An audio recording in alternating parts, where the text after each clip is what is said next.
This 2012 Ram 2500 has a pressure drop when testing the cooling system, so let's see if the EGR cooler is damaged. I'll start by removing the EGR crossover pipe, loosen the two 11mm V-band clamps, and unplug the sensor. And you can already tell that there's moisture in the pipe and it shouldn't be there, so I'm gonna go check on the other side of the EGR on the cooler, and we'll see if there's any moisture in here. There are traces of coolant on both sides of the EGR valves, so I'm positive we have a cracked cooler.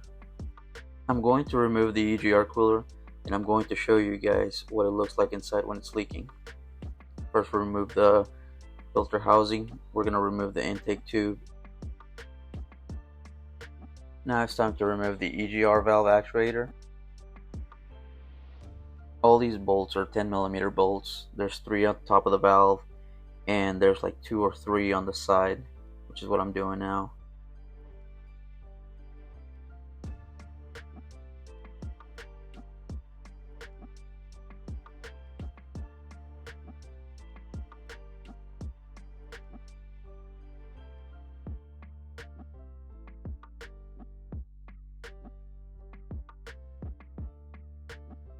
As we get closer to the cooler, there's more coolant visible.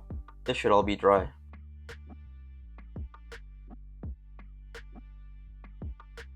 Now it's time to remove the 4 10mm bolts that hold the cooler in place, and then we'll remove the 15mm nuts that hold 2 in the front part of the manifold and 2 in the back part of the manifold.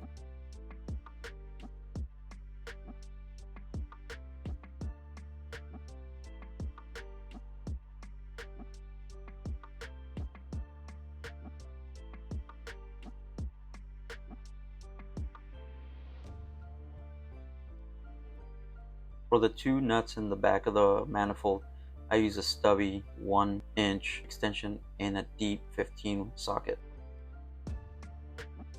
You can't see it now, but as I was removing the cooler, a whole bunch of coolant came out, and you can see the flanges that are all wet.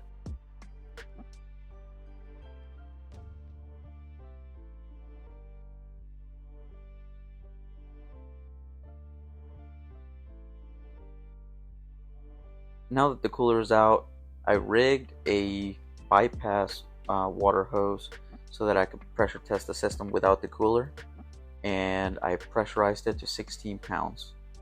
This will give me an idea on the condition of the head gasket and the condition of the rest of the coolant system. I pressurized the system and left it alone for about 10 to 15 minutes. When I came back, I had 0 loss, so I know everything else is fine. It was just that EGR cooler that was cracked.